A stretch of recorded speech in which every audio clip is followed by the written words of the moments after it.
following is a chapter reading by the Worm Audiobook Project.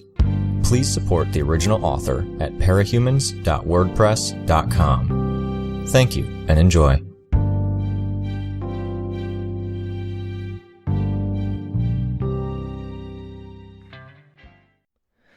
Arc 30, Chapter 4.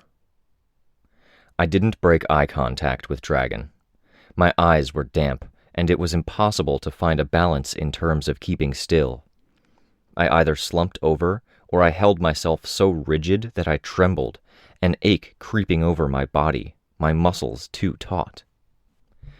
Back when Emma and I had been friends, way back in middle school, we'd done one of the sleepover dares, going into a dimly lit room and staring out our reflections. Repeat the name of the monstrous woman, a name that escaped me now, over and over, without breaking eye contact. The freaky thing had been that it had worked. My expression had torn, twisted, and distorted, dark patches creeping over my cheeks and forehead, my mouth disappearing with only a blank stretch of skin in its place. I'd fled the room. I'd later read up on it, because understanding something meant being able to handle it, and my problems back then had been ones I could understand. The effect was a result of the mind's idleness. We only really saw a little bit of what we looked at, and our brain worked constantly to fill in the gaps and unimportant spaces with its best guesses. In a dimly lit room, with the mind focused on the steady, hypnotic repetition, the brain would fill in spaces with the only reference points available to it, taking from features in its field of view to patch together a face. Fear, imagination, and the recently told scary story of having one's entrails ripped out through their mouth did the rest. The mind was an amazing thing, but it had limits and weaknesses. I'd been taking in too much even before I added the clairvoyant. Dragon spoke, her voice insistent, concerned, and pitched as a question at the end. I raised my arm and the stump of a limb to the sides, bringing the clairvoyant's hands with me. An exaggerated shrug. I then let them flop down to my sides. Dragon said something else in response. A statement. Quiet. Using the clairvoyant was an art, it seemed, and I hadn't received any advice on how to handle it. I was figuring it out, though. My focus on Dragon was like staring into the mirror. There were too many details to clarify to keep my attention in one place for so long. Things were starting to bleed around the edges in areas I wasn't focusing on, like a watercolor painting that was bleeding out beyond the lines. Subtle, but it was there. Was it the entity trying to tap into my memories to hash things out where my perceptions were failing? It wasn't anything substantial, not yet.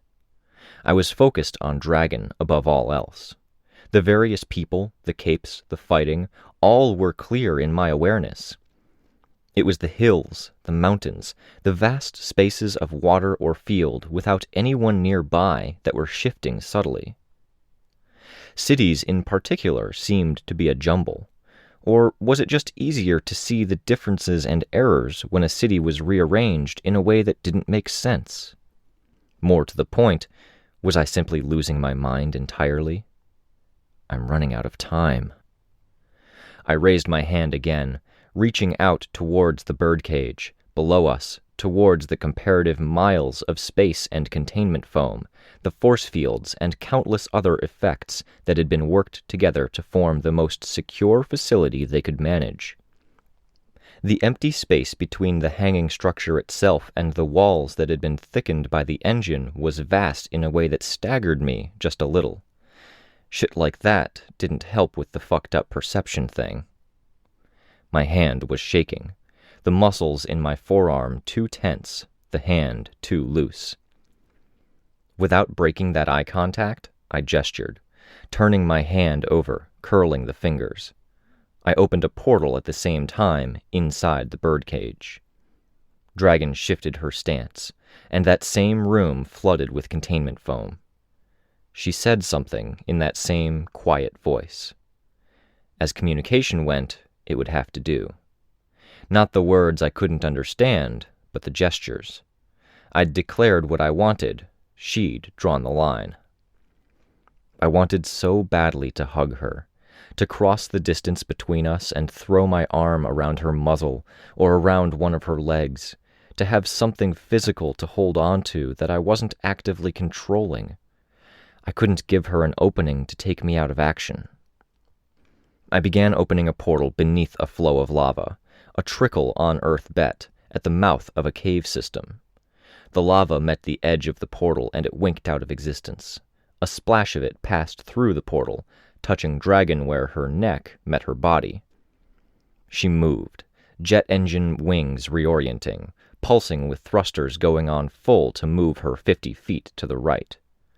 Her claws met a cliff face, digging into stone, and the thrusters kept going, pushing her against the rock and holding her on the surface.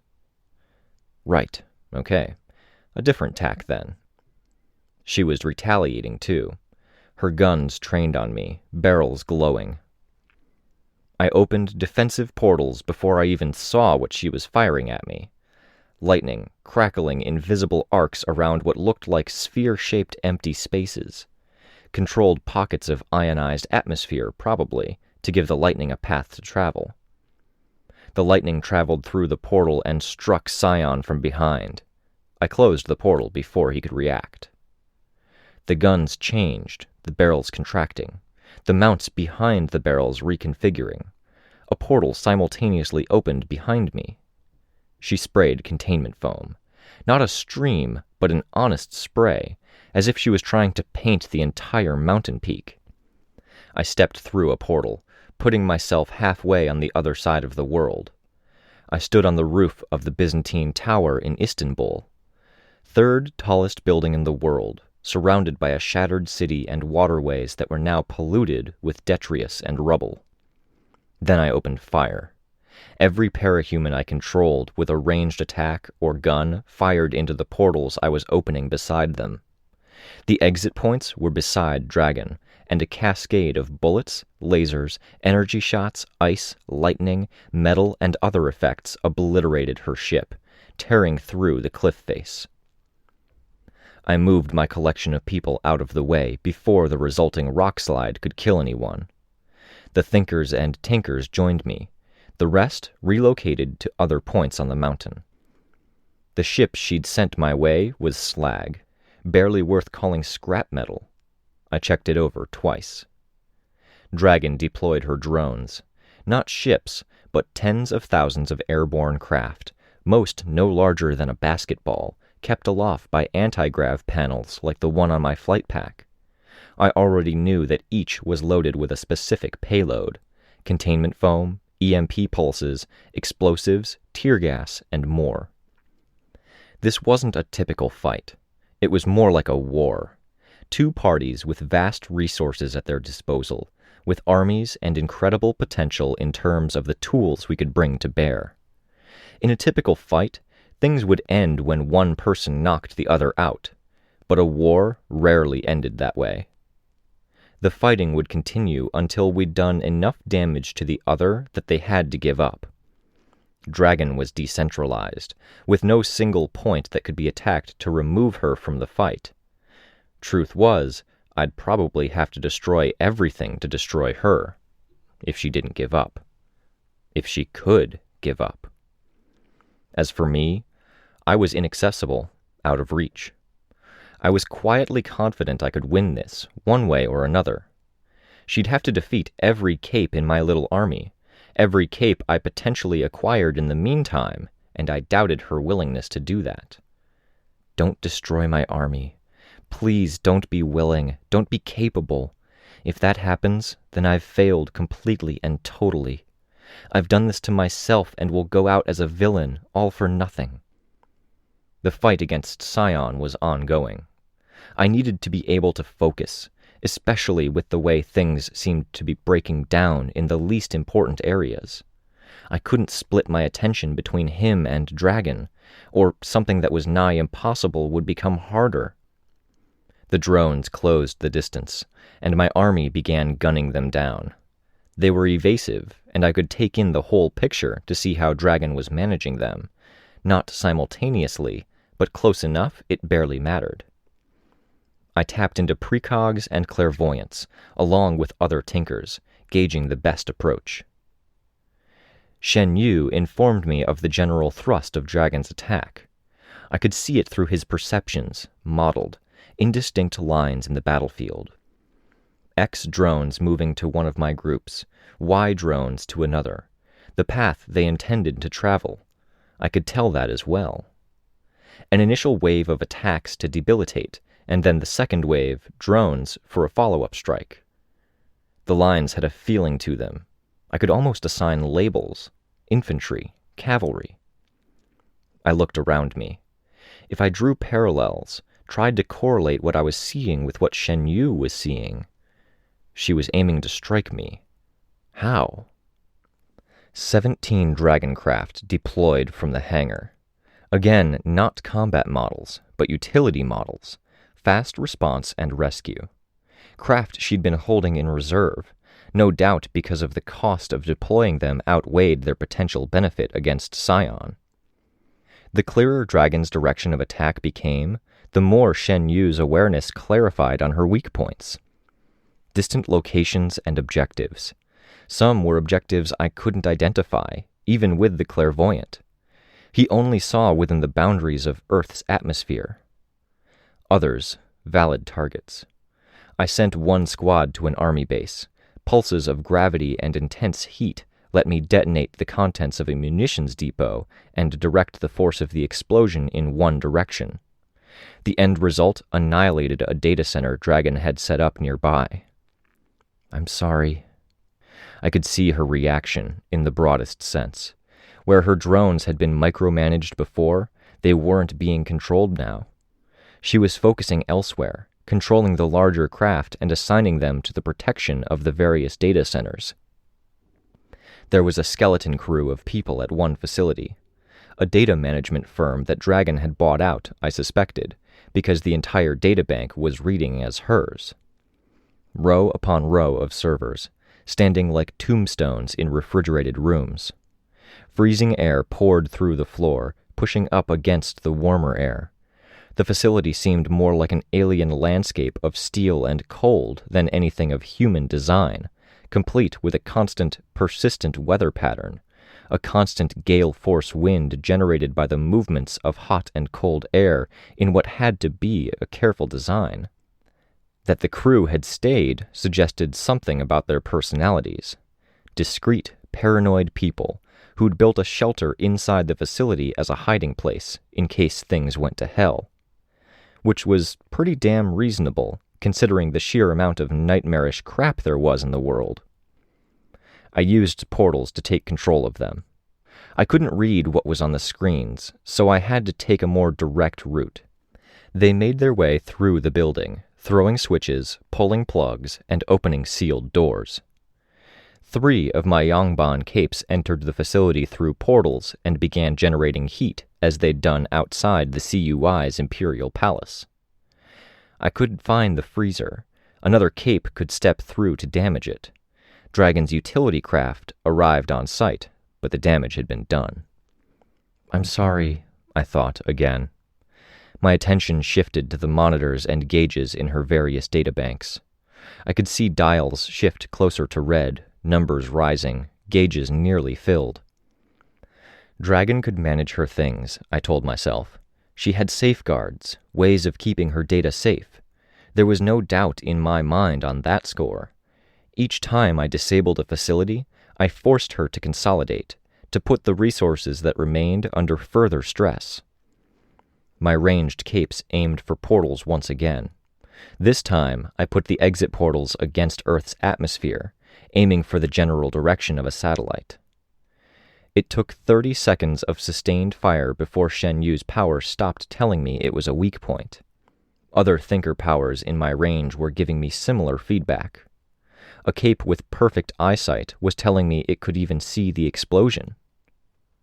The displays across Dragon's private realm shifted further. She was saying something to Defiant, words I couldn't make out. I could see him tensing, moving like he was going to go somewhere. Then Dragon spoke again, and he went still. his head turned in Scion's general direction. "Please stop," I thought. "Don't make me go further."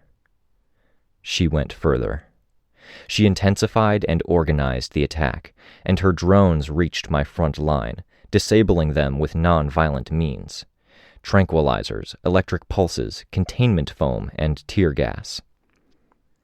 I let it happen, because I needed to see what her second wave attack was before she organized a more efficient frontline attack. The second wave approached, and they made a beeline for the portals that were controlling my minions.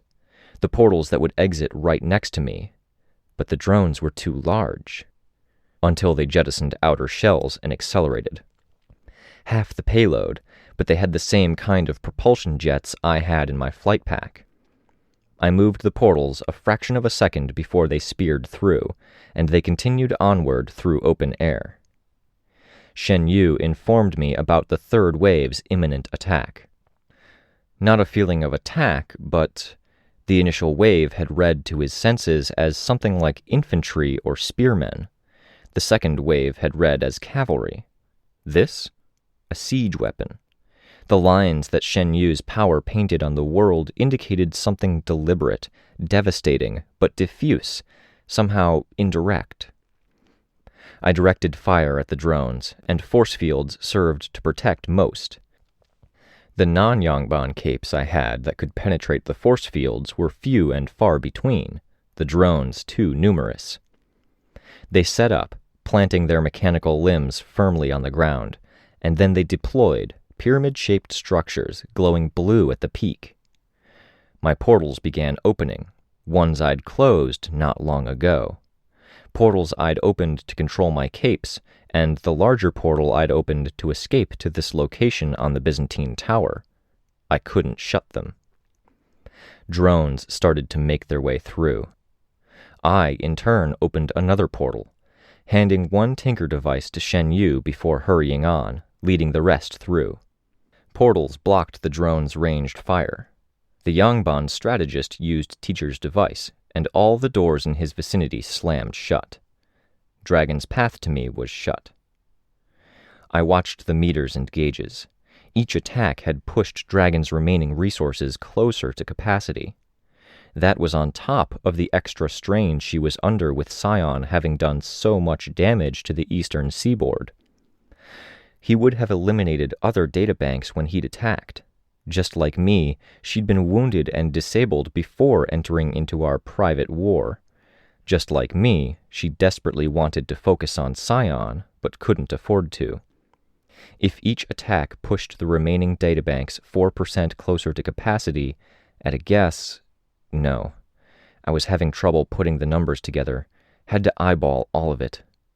I targeted another facility. All of the ranged attacks, channeled through open portals, ripping through an unoccupied facility. In quiet horror, I watched meters flip over into the red, gauges hitting maximum capacity, bars filling, characters on screens going nutso until they were all the same digit, repeated ad infinitum. One by one, monitors went blank. Server banks I hadn't even touched began to spin down, fans stopping, lights fading. Whole grids of blinking green lights winked out, some in order, others at random. I watched, silent and frozen, as the process continued. "Stop," I thought. "That's enough." "You have backup servers," I thought. "Those servers need to stay online. They have to stay online, because you can't exist in stasis any more than I could." She needed life support, at a bare minimum. She couldn't go any length of time without something running any more than I could go for a duration without a heartbeat or breathing. But the lights continued to go out. She said things to others over the comms systems, to Chevalier and other various heroes, a few words or a statement or two specific to each of them, some longer words and phrases dedicated to Defiant, and more acerbic words for Teacher and Saint. Saint didn't react, but Teacher raised his phone, tapping it a few times before saluting the air with his device. The drones close enough to do so sank to the ground all across the mountain's peak. Her suits had already retreated and settled on the ground. Defiant was very still as he watched them land. Then Scion attacked, screaming incoherently, and Defiant moved, taking control of one ship. The last of Dragon's lights went out. I stood in a daze as the various machines went still, surprisingly hot as the fans stopped spinning. All of the server rooms and databanks were utterly dark and quiet. Drones that hadn't been close enough to the surface to land dropped out of the air. They hit the ground, along with one or two members of my swarm, and I flinched with the crashing, as if they were striking me. "I'm sorry," I thought, but it wasn't my thought, a memory. It was good that my power was saying it, because I couldn't. My own thoughts were a jumble. My feelings were a chaotic mess. A lump was growing in my throat, swelling beyond my ability to tolerate it. I hunched over, and I very nearly let go of the clairvoyant's hand before remembering that I couldn't. Instead, Doormaker and the clairvoyant both pulled at my mask until it was halfway up my face. I felt the lump become a wave of vomit, spattering over the rooftop. It hurt, not just the physical act, and yet it felt like so little. Still a scene I was experiencing while half numb, experiencing from a distance. I miscalculated? Had she been vulnerable because of what Teacher had done to her? Something else? Did it even matter? I felt the need to throw up again, almost wanted to, just for that relief from what was welling up inside. She'd been an ally, a friend.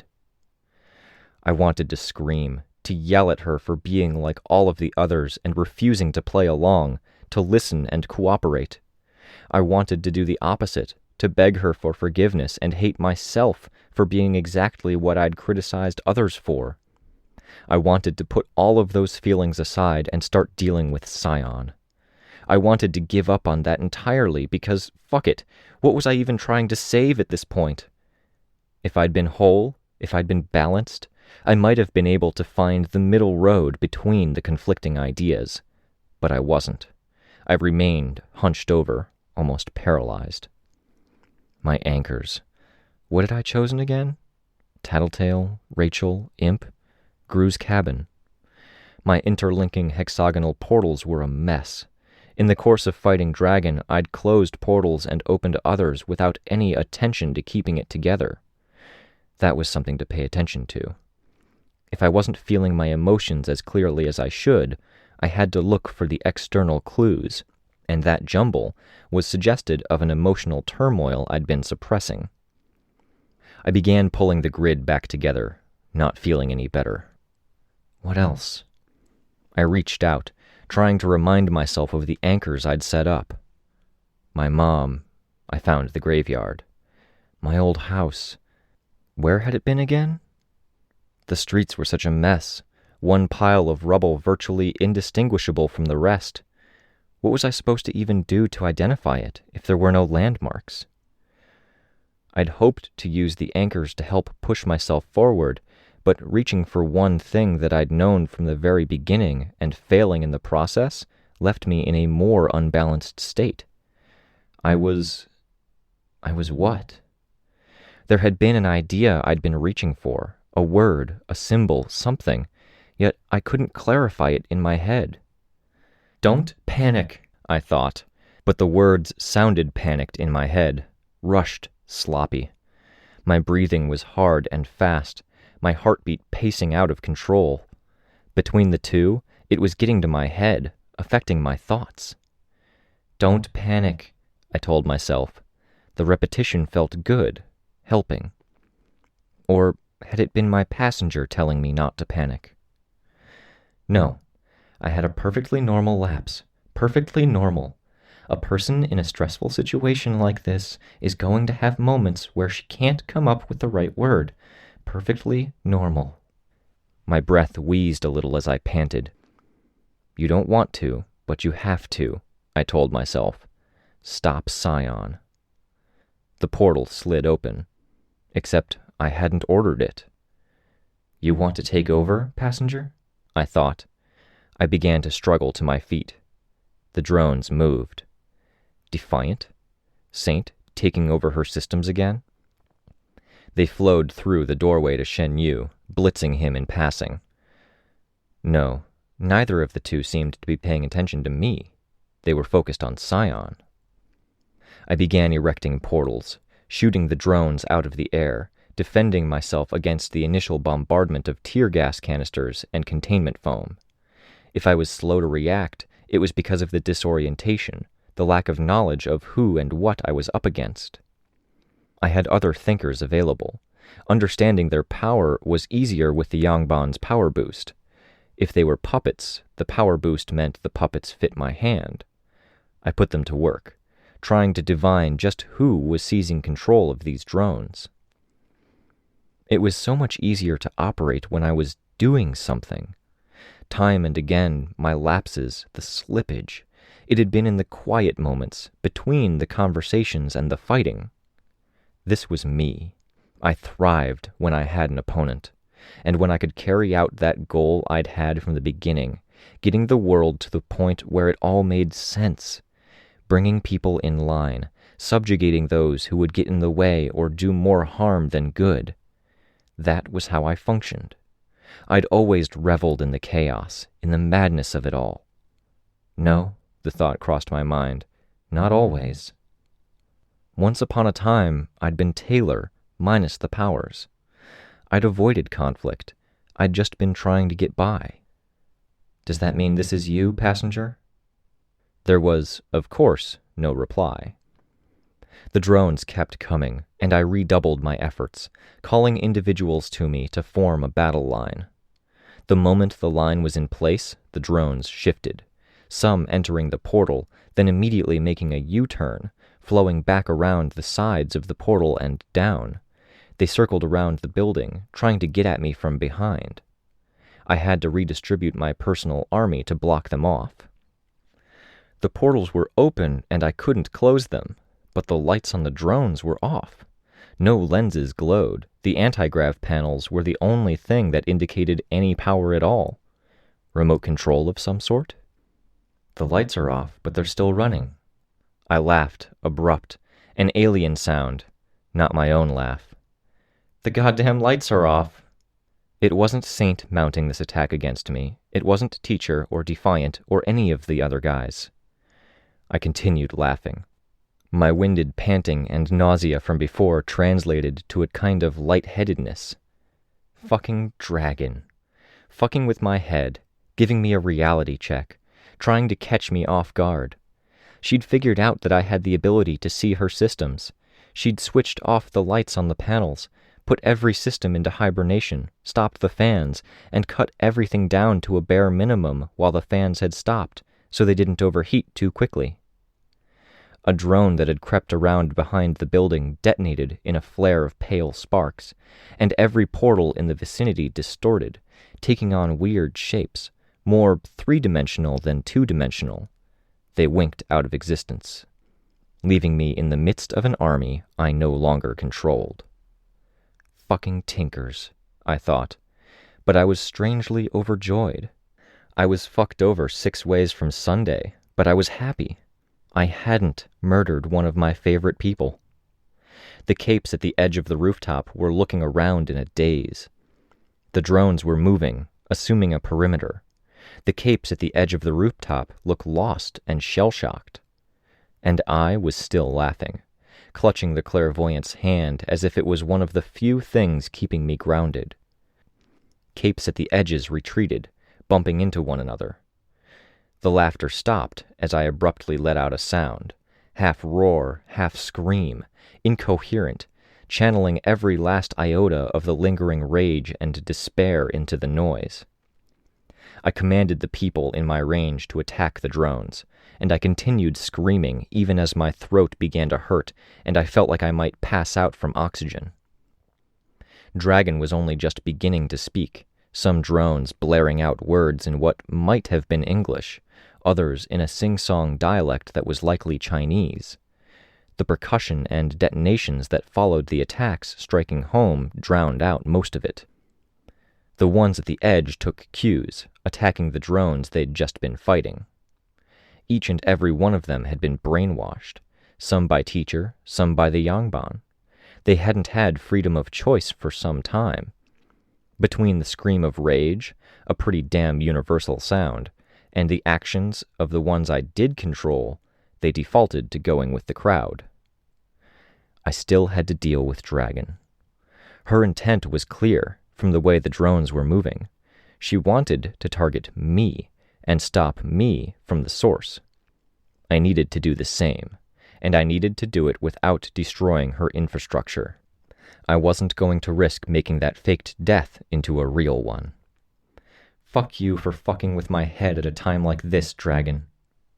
The thought wasn't one of malice. My feelings were so confused I could barely tell on that front. I was relieved, disoriented, but those were more states of being than actual feelings. I was muddled.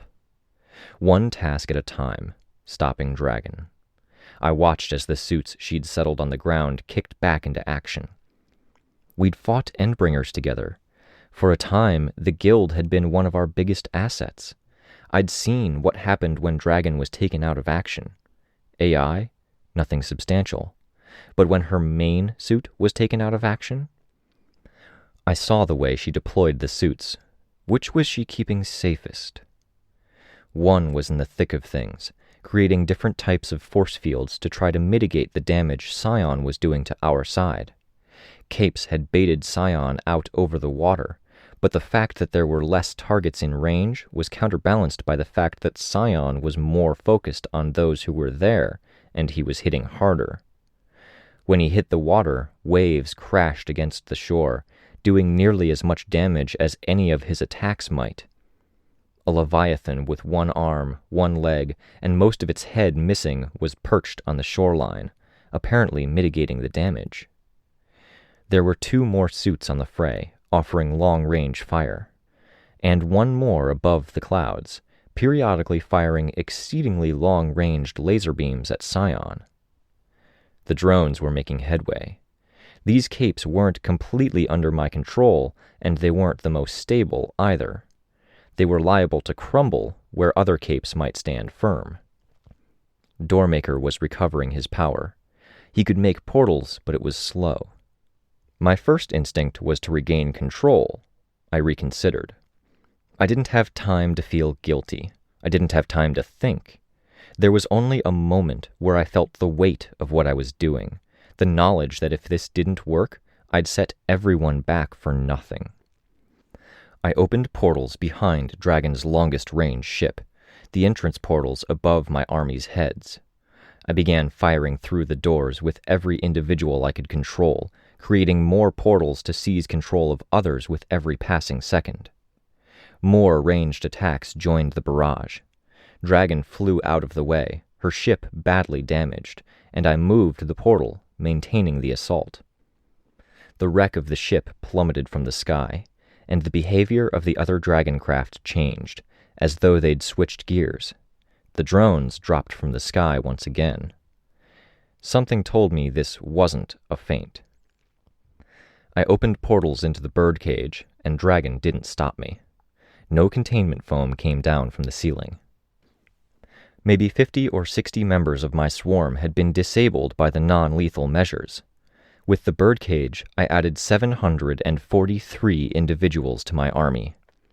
The non-lethal measures would wear off. It was a step forward.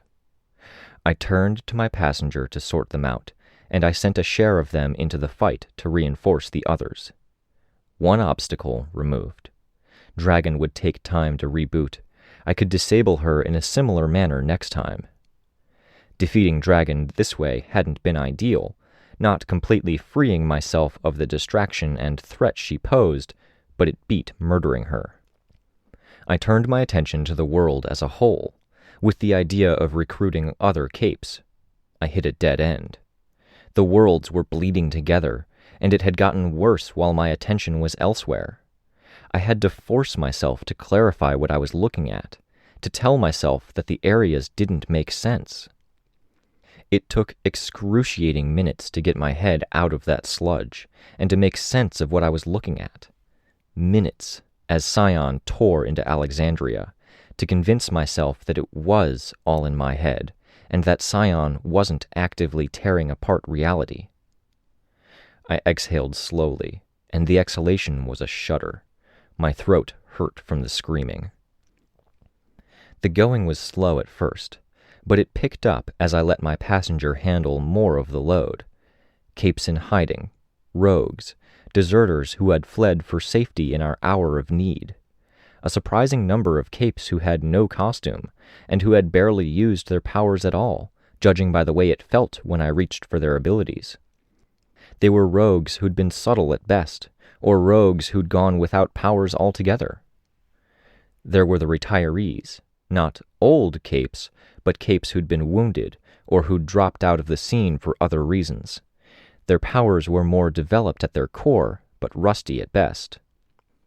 I reached for the insane, along with those disabled by their powers. A small few, all things considered. Glory Girl was among them, in a newly built wing of a home for non-cape invalids. Something her family had set up, no doubt. I found members of Bonesaw's Slaughterhouse 9, clones who'd fled, or who'd been left behind, lurking in dark corners or simply hiding. A mannequin, 2 damsels that were keeping each other company, a night hag Nyx hybrid, and a crawler breed hybrid. When I had the vast majority of them, I began looking to other universes. There were capes in Earth Aleph, barely C-list by our standards. Sundancer, Genesis, and Ballistic were there as well, the former 2 in civilian clothes, retired, the latter in a lavish penthouse, fully done up in costume. My portals opened, and I had control of them. I left Oliver behind. Other Earths had only a small handful. No doubt there had been contamination at some point, where doorways had been opened. Whole worlds with only 10 capes at most, half of which were Case 53s. Monster. I shook my head a little, blinking. I found another Earth with a mixture of capes, all incredibly beautiful people, all in what was obviously a global position of power. Every flag that flew in their world was the same flag, and the gauntlet emblem on that flag matched the icon on a particular woman's costume. A blue costume, with white fur at the collar, and a heavy cape that would have done Alexandria proud. I attempted to seize control of them as well, and the woman in blue resisted me. She spoke, and I lost my hold on everyone in her range. It was only 20 capes, negligible, but I wasn't going to settle. If I was going to compromise on any level, it was going to take more than this. I created a portal, and I ensnared Canary, who was busy rescuing the wounded, flying here and there with her Dragon Slayer suit, her arms full. She set down the wounded, and then she passed through the portal. She began to sing. I was controlling her, and it was my song in a way. Syllables rattled off at a fast tempo and severe clip, followed by long high notes. Not English, but not my own muddled speech either. I could feel her expressing her power through the song, through each intonation and sound. I brought her close enough to give her the benefit of the Yangban's power enhancer. I had enough awareness of her power to know how to keep myself safe from it. I tried again with these foreign capes, in this world where this blue-costumed woman ruled the world, portals feeding Canary's song into their council chambers. Those same portals let me attempt to reassert control. An attack from 2 directions. She wasn't immune, only resistant. I felt myself assert control.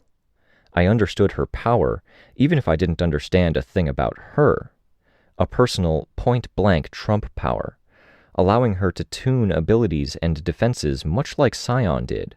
A powerful, long-ranged telekinesis, a compulsion power like Canary's, presence-based rather than voice-based, and a personal power battery that let her be stronger for limited times.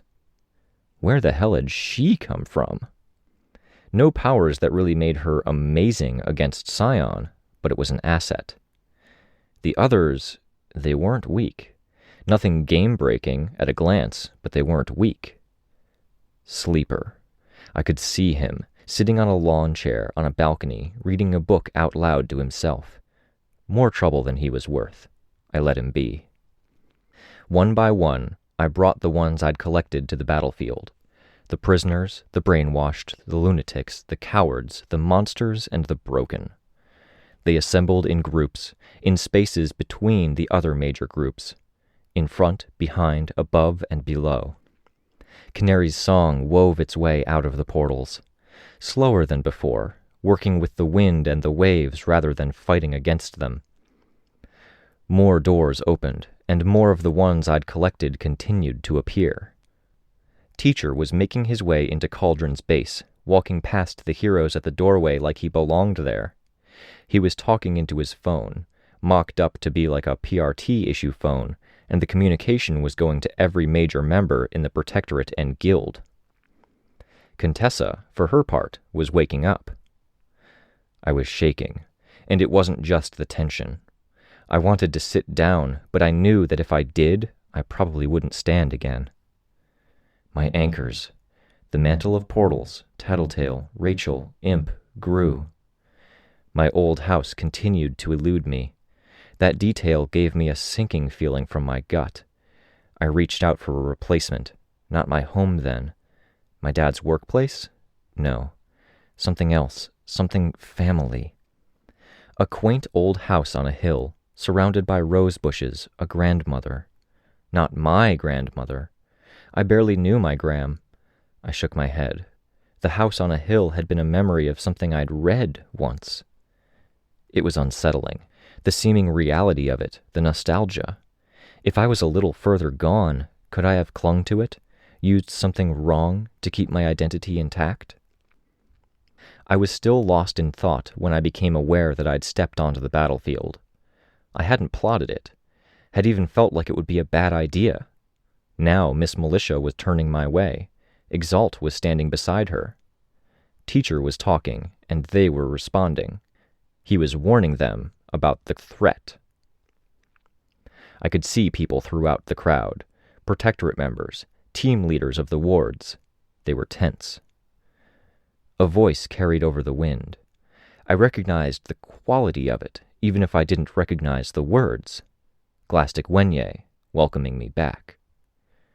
Crooning. She was pleased on a level. I found her sitting on a mountaintop, surrounded by 3 of her ghost capes.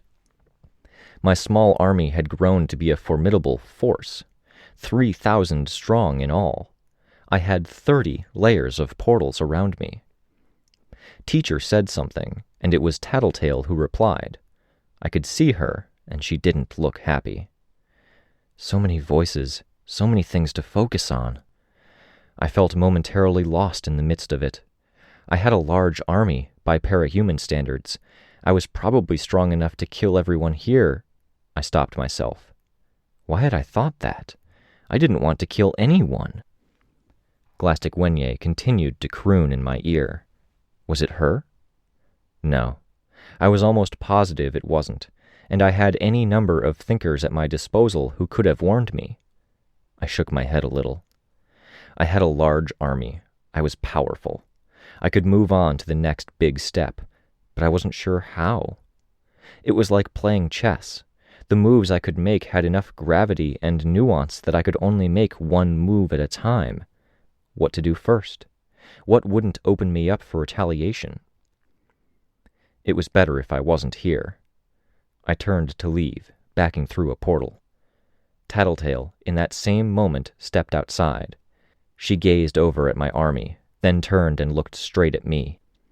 Her eyes were wide. She looked just a little freaked out. I can't, my thoughts stuttered. I clutched to every image and object I'd set in my mind's eye, to the tethers that were supposed to keep me tied down. It's too soon. Too soon. I was running out of time. Had to move. Had to act. It was easier, so long as I was in the thick of it. Glastic Wenye was the real threat. She would be first. Thing was, I didn't like the look of those ghosts of hers. A woman, one of the really crazy-looking ones who had a costume that was more for revealing than it was for covering up. She was warped, twisted by Glastic Wenye's power until the costume and the body were one and the same, which only made her look more vulgar. I didn't recognize her, but she looked like one of the crazy ones.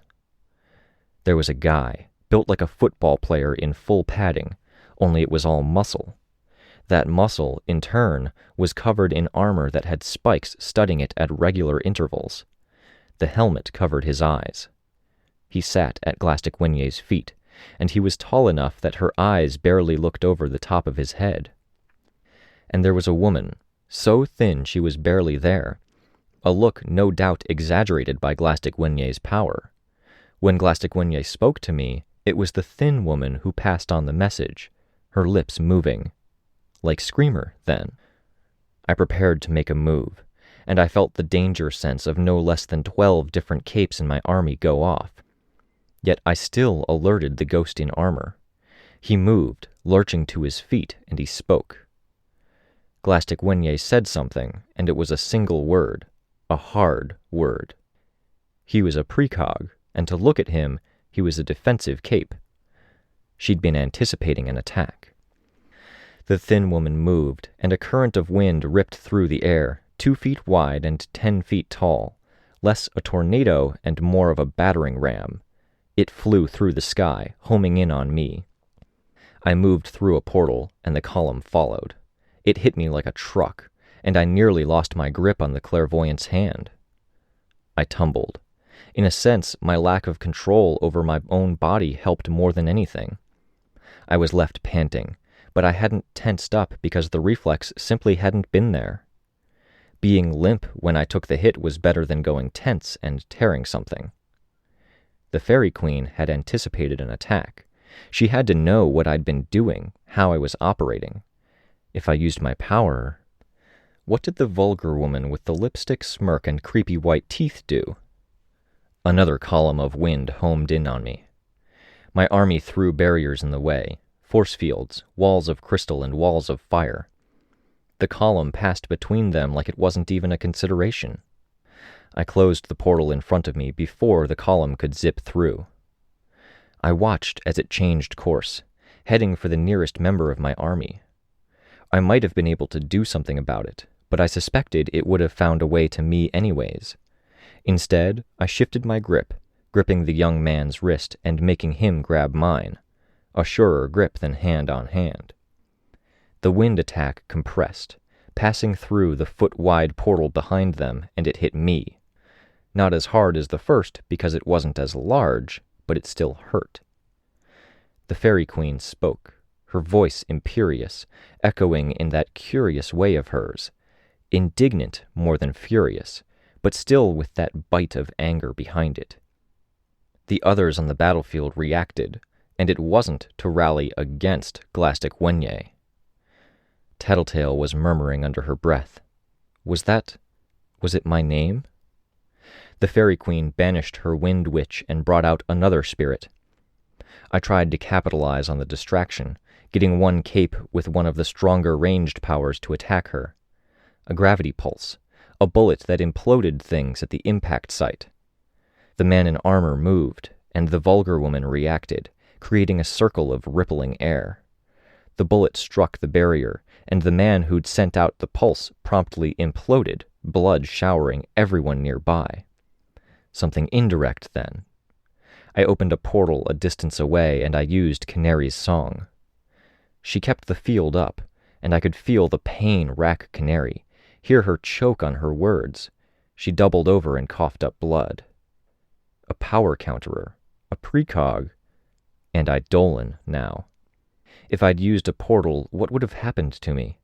Would it have affected Doormaker or me, or both of us? I didn't feel very stable on my own 2 feet as I climbed to a standing position. I had a whole army, and I could lose them in an instant if I simply unloaded on her. I needed to hit her with something that broke the rules. Not foil. I wasn't willing to risk foil, but something. I took control of Alexandria instead, Pretender. Controlling the person who was controlling the manipulative bitch Alexandria. I took Legend, who was part of that fight, 2 foreign capes and Mord Nog. They were the ones running interference, buying us time to breathe. Now I positioned them. As I'd done with my bugs, I lined up the shot.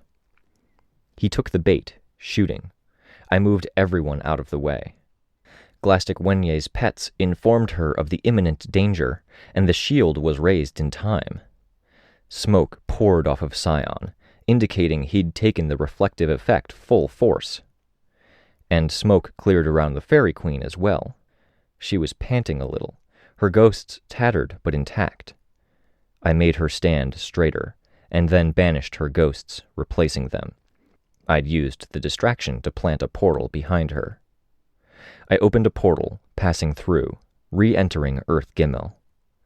Miss Militia turned a sniper rifle on me. I caught her before she could fire. Then, group by group, I captured the rest of the defending force. Some resisted, some predicted the attack, but it was a foregone conclusion. I had enough soldiers, enough tools at my disposal, that nothing here really stood in my way. I created more portals, until I didn't have space for all of them. I shrunk them, reorganized. Where I could find open space, I tapped other worlds, reaching for bugs. Those bugs then swirled around my captives, flowing around their feet or behind them, where they wouldn't obscure the view. I saw with compound vision, 5,000 pairs of eyes, collecting more with every second that passed. I breathed with 5,000 mouths. I was adrift in a sea. My eyes fell on Tattletale. Panacea was behind her. She shook her head, putting herself between me and Panacea. I reached out, my hand trembling. It flopped down at my side. I need her as an anchor more than I need her power. Anchors. My mom's grave. It was in Brockton Bay, right? Brockton Bay. It took me a minute to find, more time because I was busy keeping capes out of Scion's way, putting them through doorways, bringing them back, always being careful to keep the doorways from being touched by his power. I couldn't find the grave. No time. What else? The mantle of power, of course. Yes. Tattletale, and... I reached out, tried to find others, and I failed. It would have to do. This was it. Finally, everyone was working together. I turned my attention to Scion.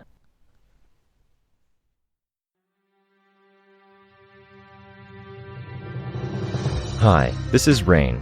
You just finished listening to a chapter from Arc 30, Speck, from the web serial Worm by J.C. McRae. This production has been brought to you by the Worm Audiobook Project.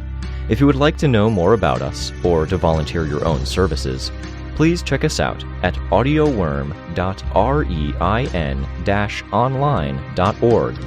You can find every chapter directly on our site, or you can find us on iTunes or any podcast app under Worm Audiobook. Thank you for listening.